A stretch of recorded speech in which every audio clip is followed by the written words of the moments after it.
Welcome to Group Practice Revolution, where innovation meets magic. I'm your host, Sarah Buino, and on this show, we're gathering the unicorns of the group practice world, those magical practitioners, owners, and visionaries transforming how group practice works. Together, we're bridging the gap between practice owners and employees to create a better future for mental health care. Join us as we bring together diverse voices from across the field, each sharing their piece of the revolutionary puzzle. Because when innovation meets magic, anything is possible. Hello, hello, hello. Welcome to Group Practice Revolution. So excited to be here with you today and to share our lovely guest. Our guest today is Rebecca Slusher.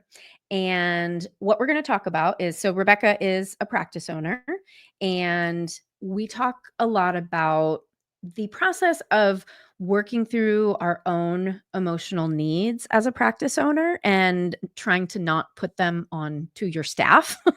And also just sort of grappling with this, like realizing when the human need for connection or empathy or understanding conflicts with what the business needs or what the staff needs and the little intricacies of that.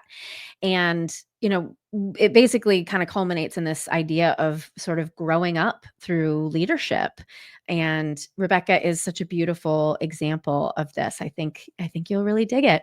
And one thing that we talked about that I was actually thinking about in regards to something else today was the desire to connect with other practice owners who really want to band together to learn from one another, and not just even learn from one another, but there was a period of time in the Chicago area where I was trying to like create a consortium for us all to really like get together to be on the same page about certain things. And I think sort of set standards and norms for how we want to relate to each other, right? Like how we want to deal with staff moving around and that sort of thing. And it was so interesting because Rebecca and I certainly are very aligned in this, like, abundance and really want to share things.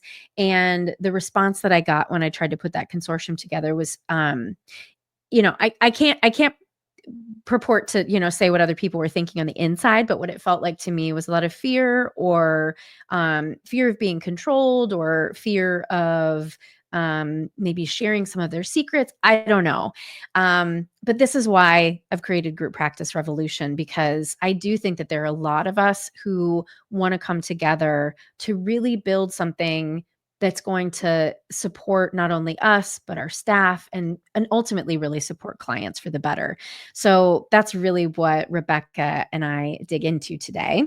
And before I read you her bio, let me tell you a couple of exciting things that are happening. So by the time you are hearing this, I am going to have a piece published in the Psychotherapy Networker magazine. Oh my God, it's crazy.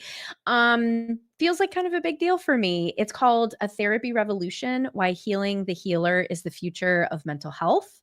And if you have followed me for any period of time, that is like the big jam that I'm on is healing the healer. And so I'm excited to put some of these things out into the larger world. And I would love if you are interested in reading that piece. You do have to be a subscriber to the online magazine. They do not do any physical copies of the magazine anymore, but they do it online. You just go to psychotherapynetworker.org/magazine.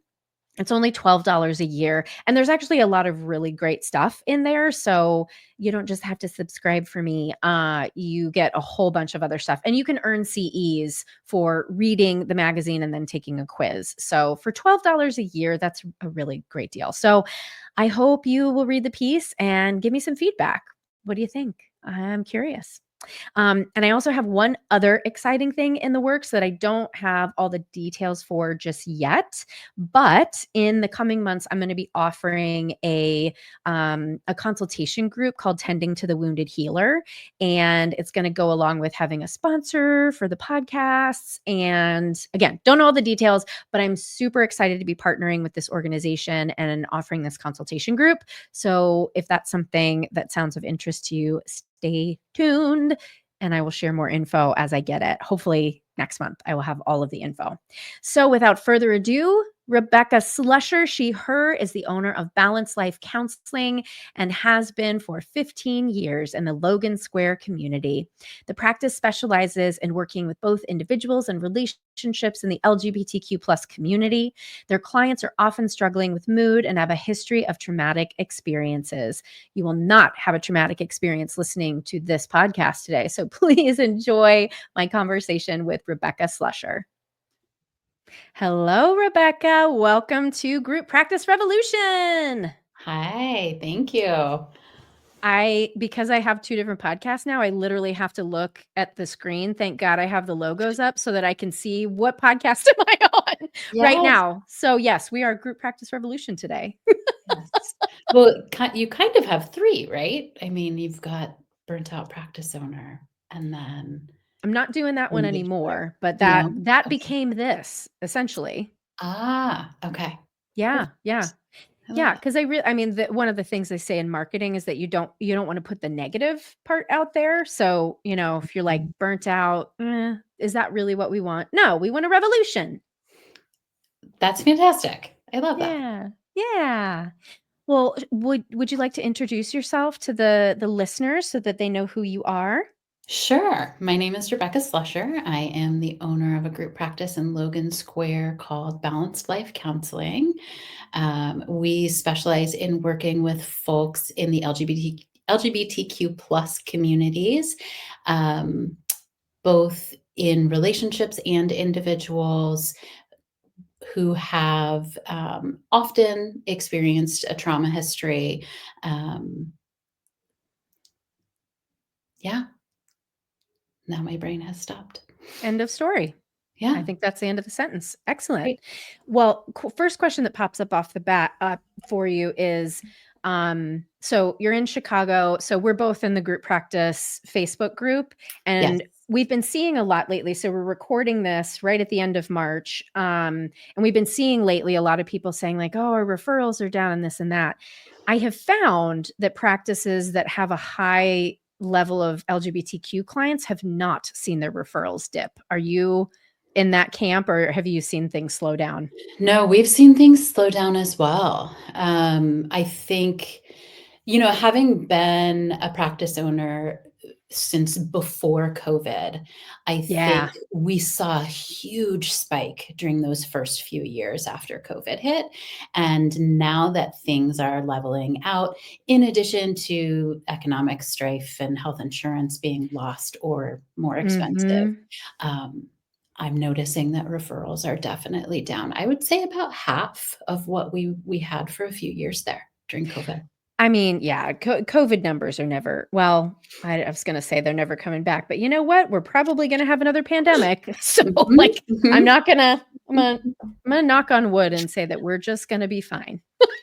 Yep, I'll knock on that wood too. That's Man, oof. So how long have you owned your practice? since 2016. Okay, I've been so in yeah. practice. So I was doing private practice since 2011, but hired my first person 5 years later. Awesome. And let's dig into sort of the psychology around why we put ourselves through this torture.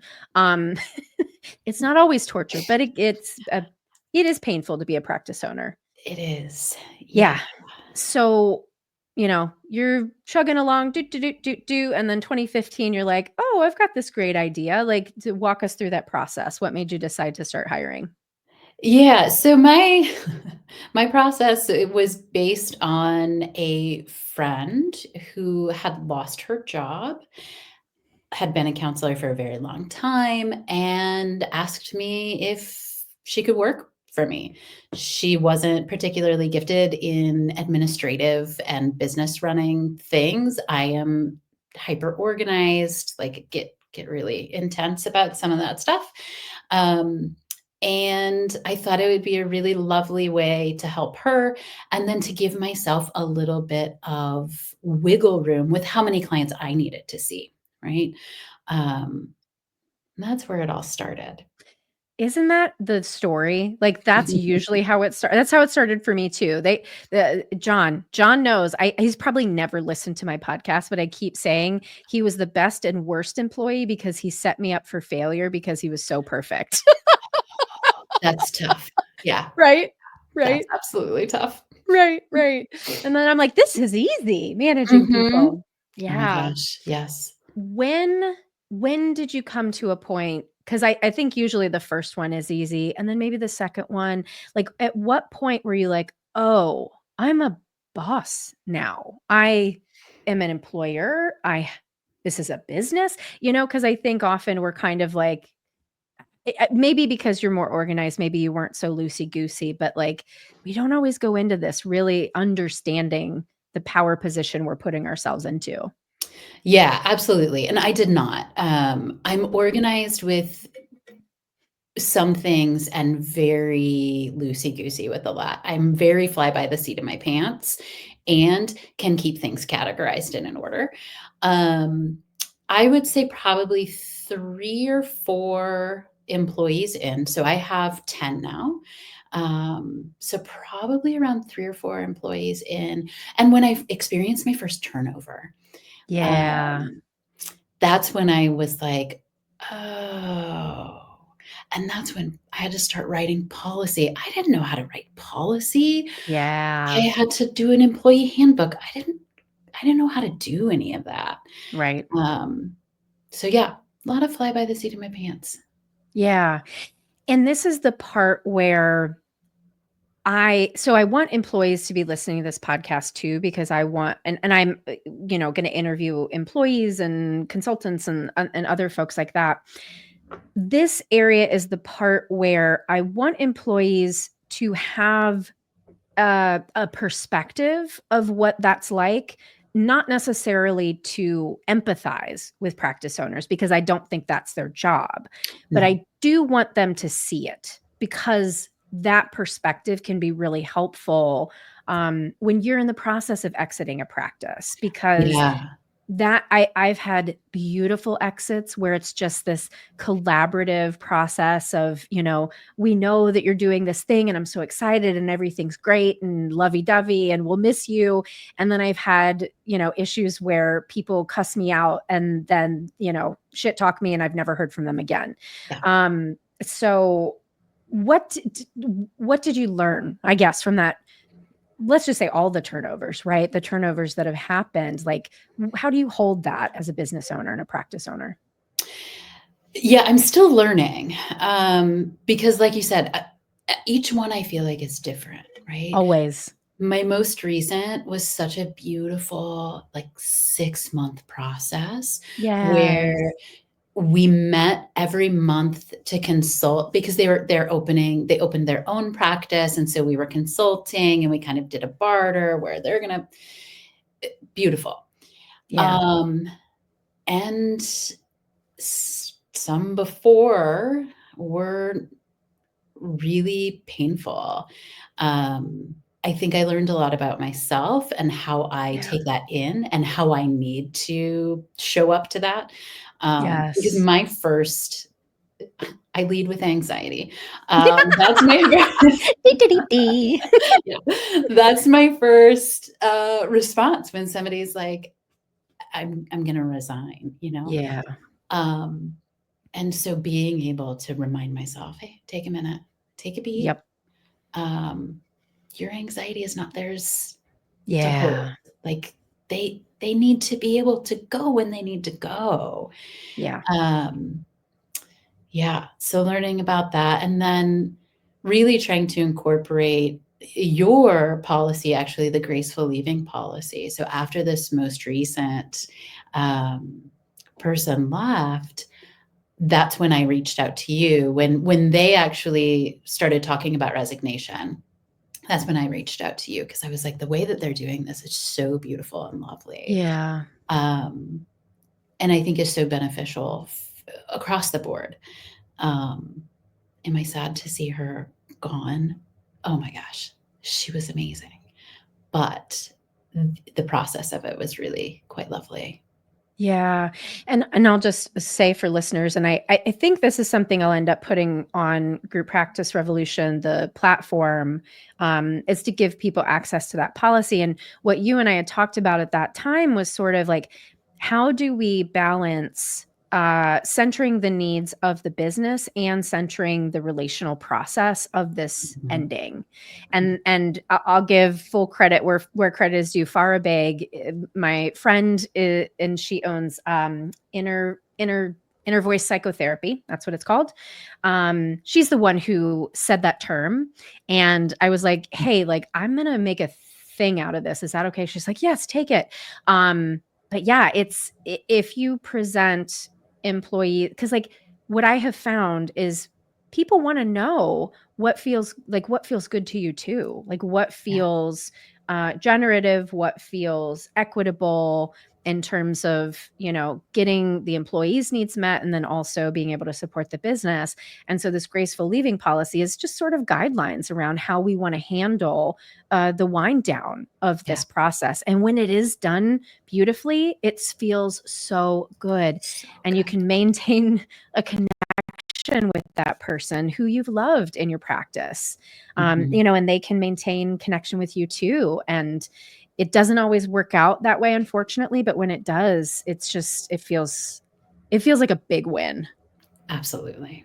Absolutely. And it is interesting as I rolled out that to see people's reactions to it. Oh, tell me. Some people were very into it. They were like, yes, I love this. And some folks were very resistant to the having a policy around leaving. Interesting. Yeah. Well, and this kind of goes along with that too. I think when you said earlier, I lead with anxiety, it made me think about some practice owners that I've worked with where, okay, this is just the way I think about your responsibility as a practice owner, not yours, everyone's, is it's kind of like, I know that I wish I could think of a better analogy for this because I don't want employees to feel infantilized, but it's so much like a parent-child relationship in that if the parent is telling the kid about all of the financial worries, that's inappropriate, right? If the parent is letting the kid stay up all night and eat Cheetos and, be tired for school the next day, that's inappropriate, right? There are things that the parent holds and the parent might be worried about, or they might not want to, hold people accountable because they're feeling a certain way. But if they don't do that, to me, that feels like a misuse of power. And so when I heard you say, I lead with anxiety and that's not their problem, like, tell me a little bit more about how you want to hold yourself as a practice owner and then how that impacts your staff.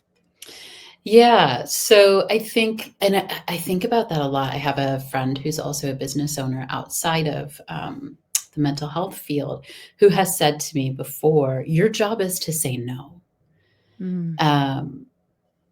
And not in a punitive way, but again, kind of not wanting to infantilize, but in that parental way. Your job is to provide structure. And I find that very, very hard. Yeah. In light of feelings of my employees, right? So I would like to show up and am working continually forever to show up in a way that I take care of my own feelings by taking a beat. Yes. And understanding that it's okay and that they can be okay with me saying, okay, thank you for telling me that. I need a moment. Yeah. I need a minute. Let's come back. Let's talk about it. But not right now, because I have to do the emotions that I have. Yep. And then come back to you in a more balanced and kind of even keel space. Yeah. And I haven't always been that way as Yeah. a practice owner. What do you think helped you step into that? Because not everybody thinks of what you said is 100% how I want to be and what I coach my consulting clients around. How did you come to that?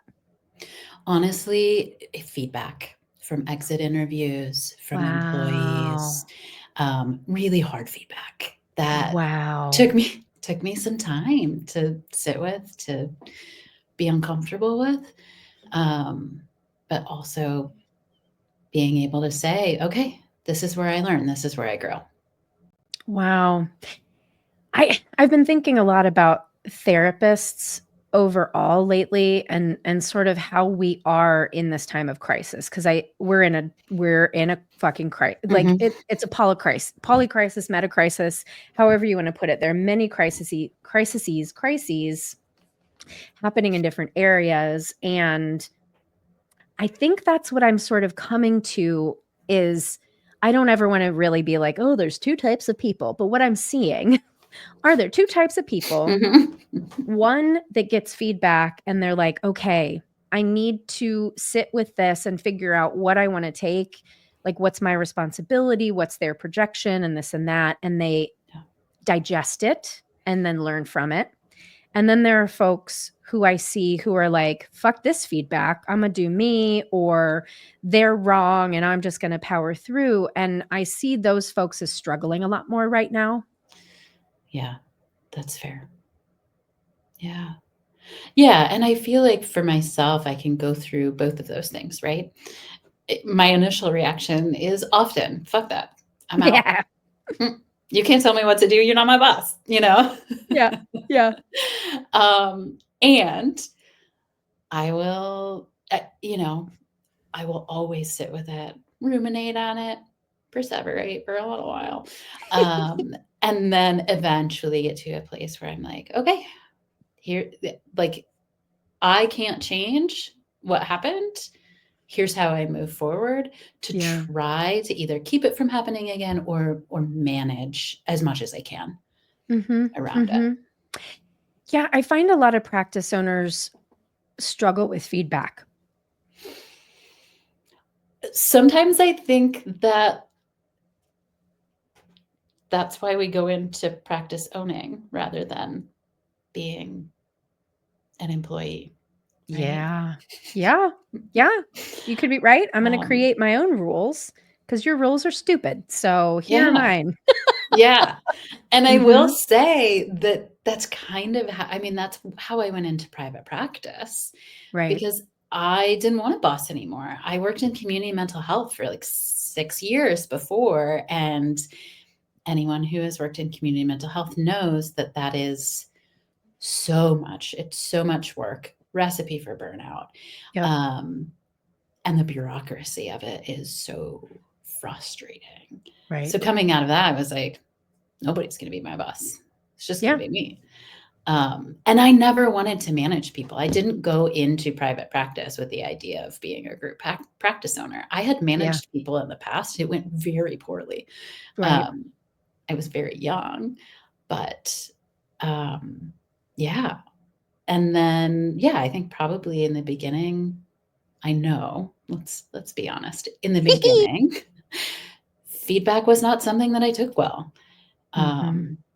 But I don't think that you can successfully run a practice where the morale of your employees is in as good a place as you have control of without Yeah. being able to take feedback and learn from it. Yeah. Yeah, I'm just hearing a lot of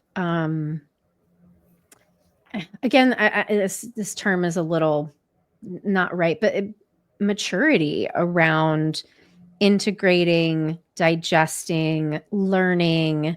I just get that vibe that you're always wanting to learn. Yeah. Yeah. I think that's what I'm trying to, I guess that's part of why I do what I do as a therapist is the Yeah. curiosity, right? Mhm. I'm never not curious. I love learning about people, new things, new Mhm. ways that people do things. And so maintaining that level of curiosity and openness and willingness to grow and learn Mhm. from particularly my younger employees who have so much, I'm an elder millennial. And so like folks coming into the workforce now and being able to learn from them and being able to adjust and grow with them is really such a beautiful thing. I think the generational divide right now is fascinating and sometimes horrifying. What are you learning from your younger employees?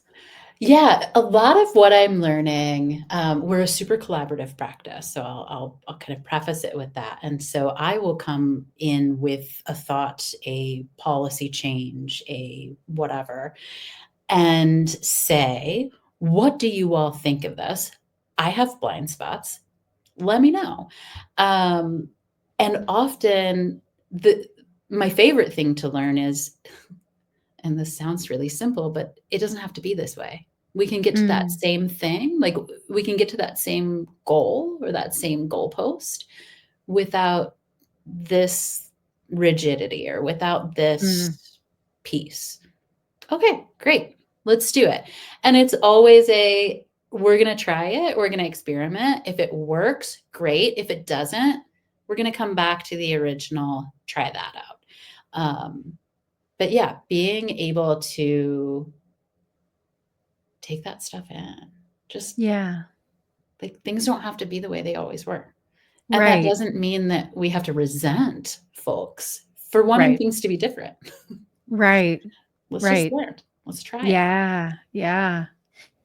Yeah, and speaking of things being different, do you have any, whether it's predictions or sort of hopes, for how we evolve? Because group practice, as it is right now, I don't think will be around in the next 10 years. I think things are going to have to change because not only expectations from younger staff, but the way capitalism works, the way venture capital is coming into mental health care. Like, what do you there's a big bunch of blech, answer whatever you want. Yeah. Unsurprisingly, Sarah, I have a lot of fears. Uh, I love it. You're just like, well, we just run anxious. It's what we do. we run anxious.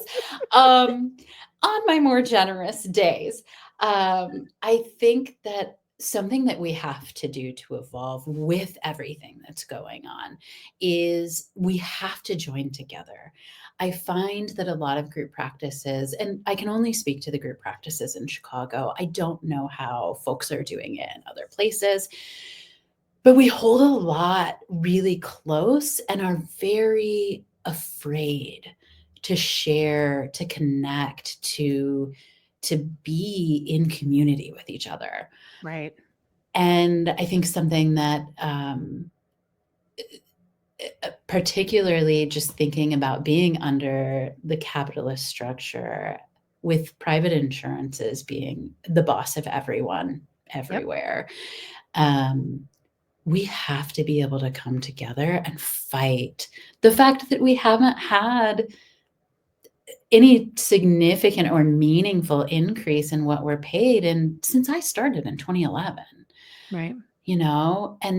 and one person at a time is not going to be able to shift that. I mean, you Yeah. know, um, the health insurance company, can I say health insurance companies? Oh yeah. Yeah. Okay. Oh yeah. Blue Cross Blue Shield, you email them a rate negotiation, and the standard, like, absolutely done Mm-hmm. answer is, "We do not negotiate rates." Yep. End of. Because they know they're the highest payer here, so they don't have to. Yeah, they don't Yeah. have to. Yeah. Um, and it's so frustrating, and I just don't think we're going to be able to shift and move. Would I love to not be under a capitalist, uh, uh, society? Yeah, absolutely. Yes, 100%. And we are, and I don't think it's going anywhere. Yeah. Um, so in order to function and flourish under that, we have to figure out how to be more powerful in the face of these behemoth insurance companies or opt out. Yeah. Yeah. I feel like this is such a complicated thing because I'm always thinking about where do we start, right? Like, if we get to the root of the problem, like, where does it begin?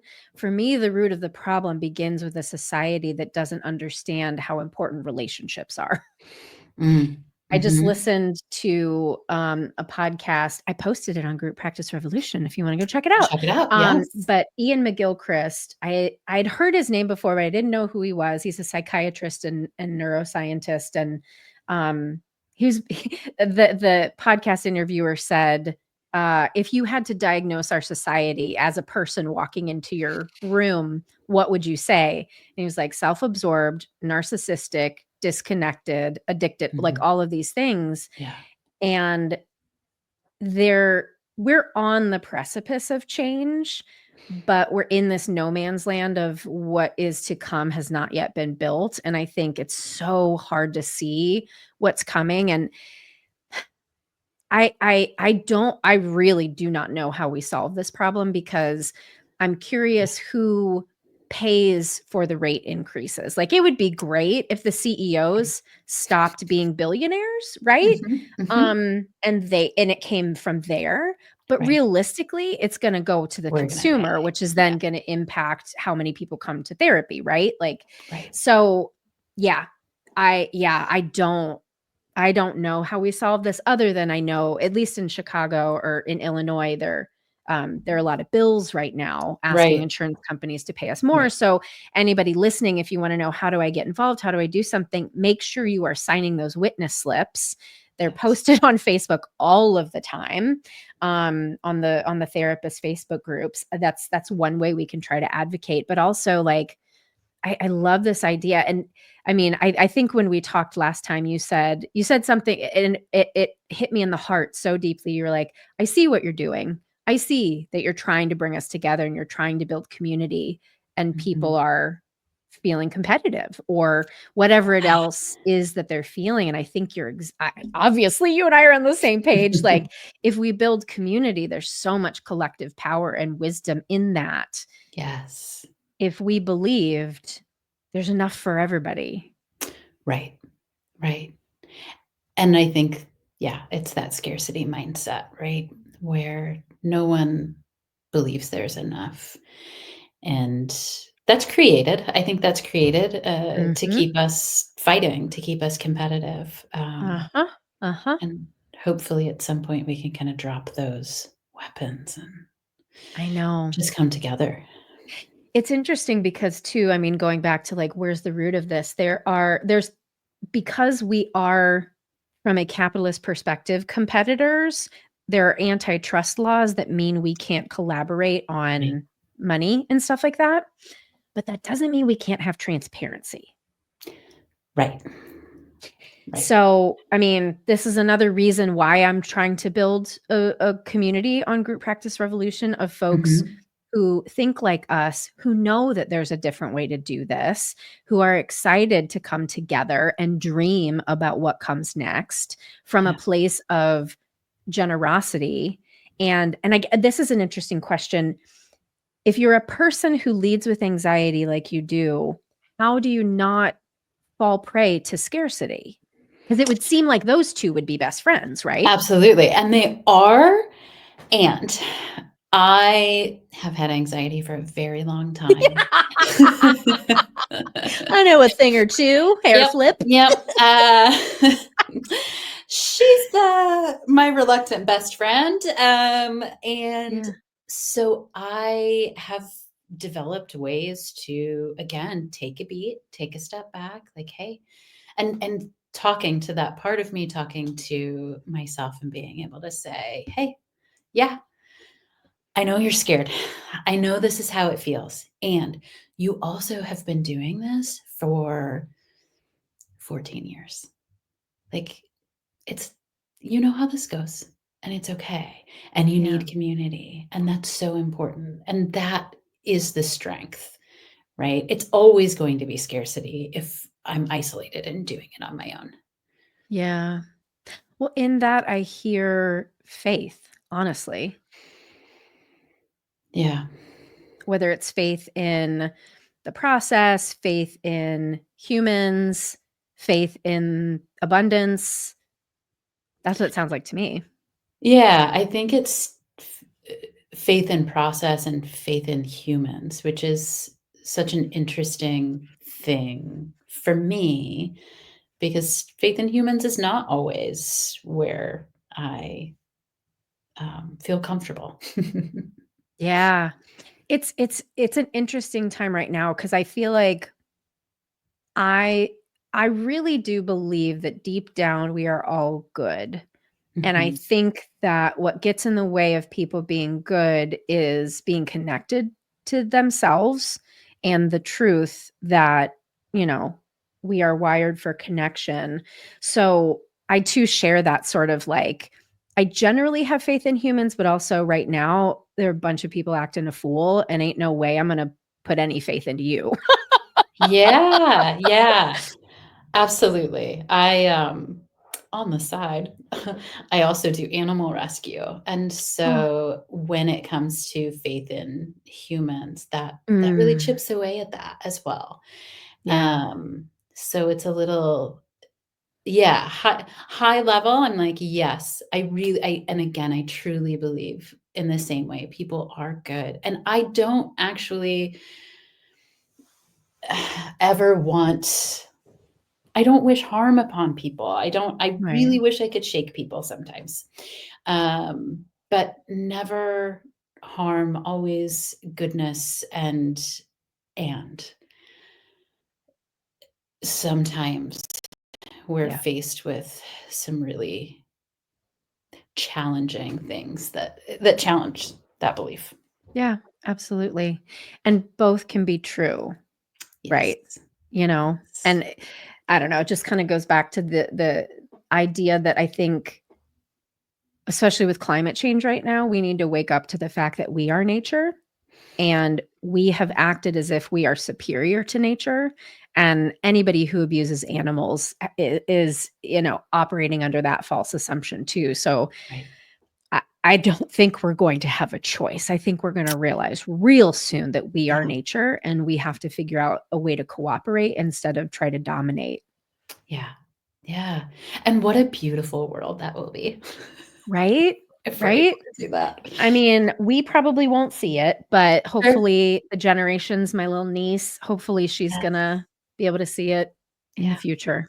absolutely. Yeah. Well, Rebecca, where do people find you and your practice if they wanna learn more? Yeah, if you wanna learn more, you can find us at, balancedlifechicago.com. We also have Instagram, which is Balanced Life Chicago, and Facebook, same, Balanced Life Chicago. We are located right at the cusp of Logan Square and Humboldt Park near the 606. Yeah, that's where you can find us. Lovely. Well, thank you so much for being here. Thank you for the generous nature you're putting into the group practice space. I really feel that very deeply every time I'm in connection with you, and I just appreciate it so much. Yeah, thank you so much. I appreciate it. Thanks so much for watching Group Practice Revolution. To learn more about today's guest, you can visit us at www.grouppracticerevolution.com. Thanks so much to the team at Jules Creative Marketing for video editing, to Jordy Matthews for our incredible logo on the album art, and to David Ben Porat for our theme music. Until next time, bye-bye.